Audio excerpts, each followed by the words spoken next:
Hi everyone, welcome back to Novel Nomad and welcome to my top 10 big books. Now I have quite a few books that I collect from museums and galleries and also other amazing books that share art and just beautiful concepts from around the world and from history.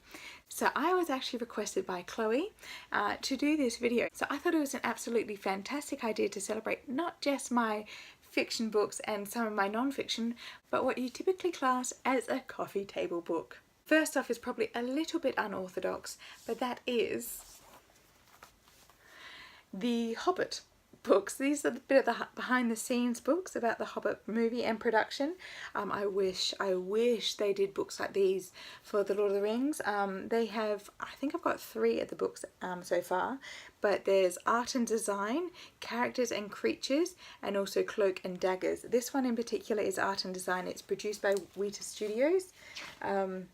I have some of them illustrated by the actual Weta illustrators who go to different supernovas and conventions, but this one in itself talks about the design, character designs and the set designs and all the amazing artists and ideas that they had into making the movie, even before pre-production, before you actually see the actors in their clothing and costumes and before you see the sets being produced.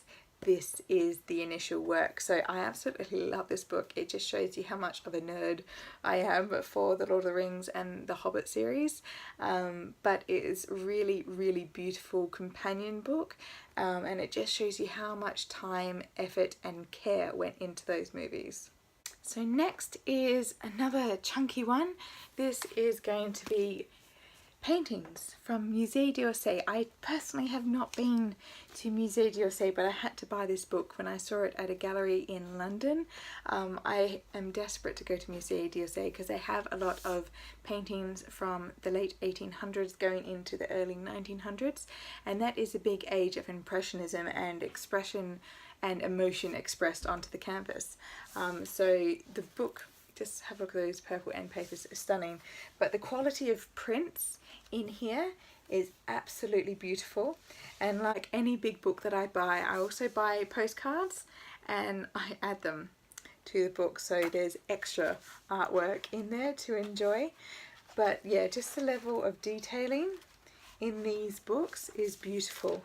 Obviously you have the classic Monet, but it's just beautiful to go through and see these artworks. But it would be even more exciting to see these artworks on the page, but then to see them in real life. It would be a completely different experience. Next is a book that I picked up at the Queen's Gallery in London. It had an exhibition on Leonardo da Vinci's works of anatomy, and this was just utterly astounding because it is kept within the royal archives, and it was gifted to the king.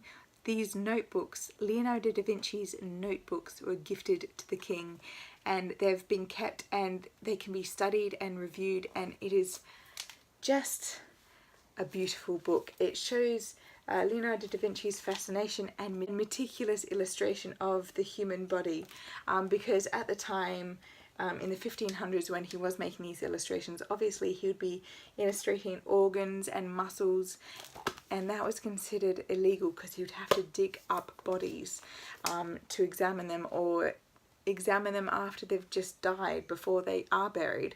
So it was very risky practice, but fascination with the human body really paired with his attention to detail in his artwork and also his statues. So beautiful work.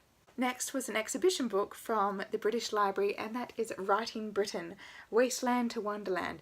This was an amazing exhibition to go to because it really looked at how England was presented through English writers, how the landscape, how cities, how the culture was presented through English writers, and to have the breadth of writers that they included and some of the original manuscripts and things that they had from the British Library was amazing.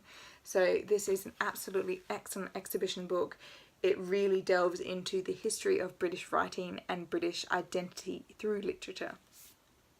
One of my absolute favourite art exhibitions that was held here in South Australia at the Gallery of South Australia was Turner from Tate. So this was a collection of William Turner's paintings from the Tate Museum in London, and the paintings themselves were beautiful.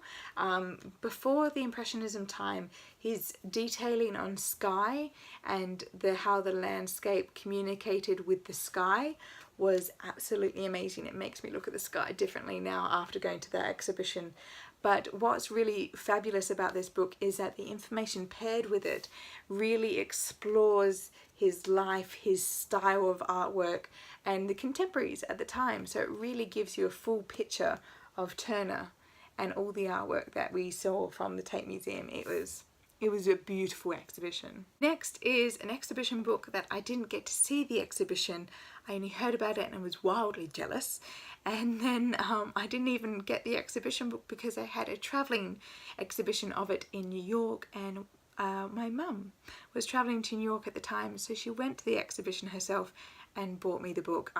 She actually rang up and ordered a copy because the book was so popular, and they kept one on hold for her.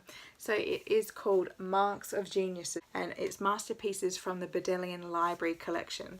It basically has all these amazing works of literature, illustration, all these amazing books that have meant something to the development of literature, science, the written word. This is an excellent collection to view all these marks of genius to show how we have progressed as a society and how the appreciation of the written word and the illustrated piece is still very much held in high regard.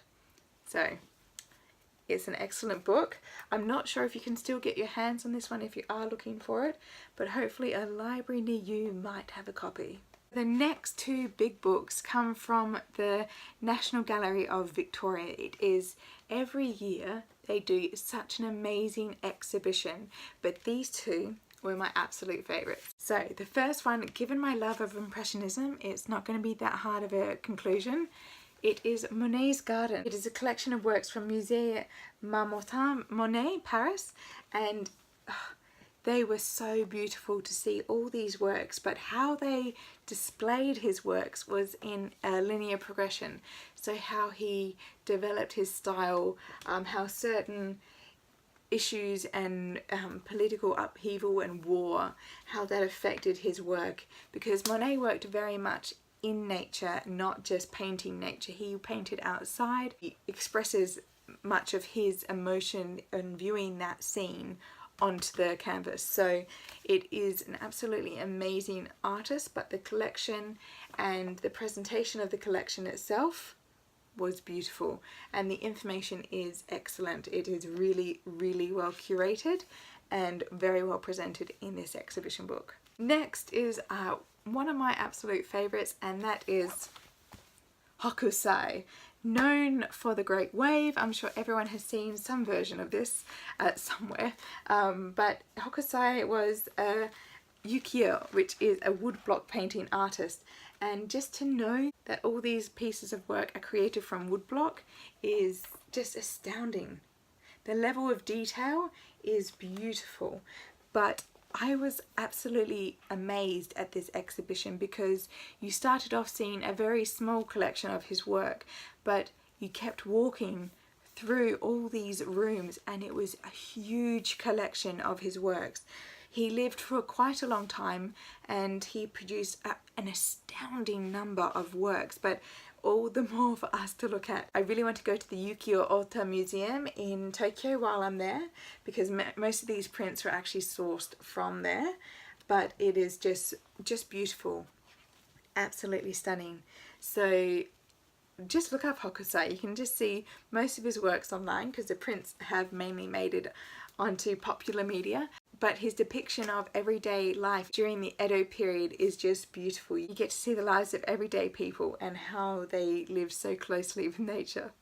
The next book isn't from an exhibition, it is a bit more personal in the purchase, and that is, heavy too, it is Lost London, 1870 to 1945. So this is pictures of London that was lost in the bombings. So London was bombed by the Germans during World War II, mainly through 1940 to 1941.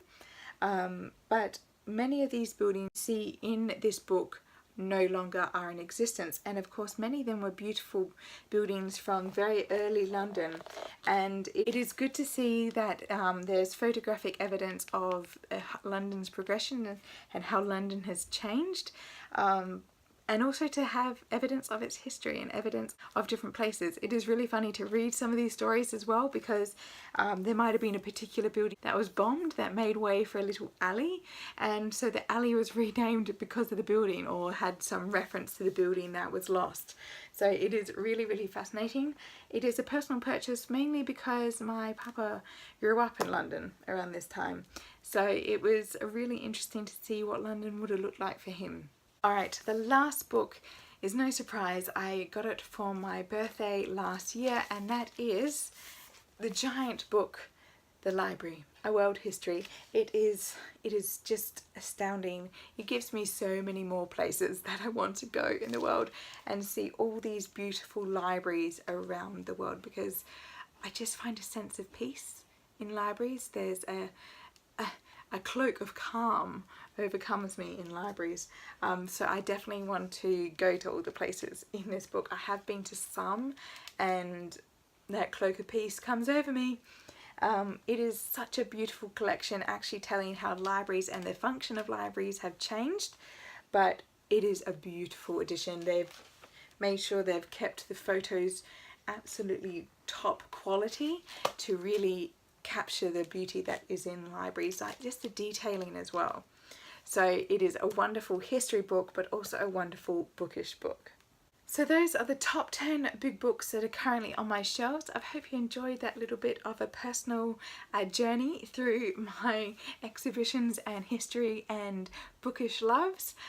If you have any big book recommendations or any favourite coffee books that you love to look through, let me know down below and we can have a chat. So happy reading, and I'll see you all next time.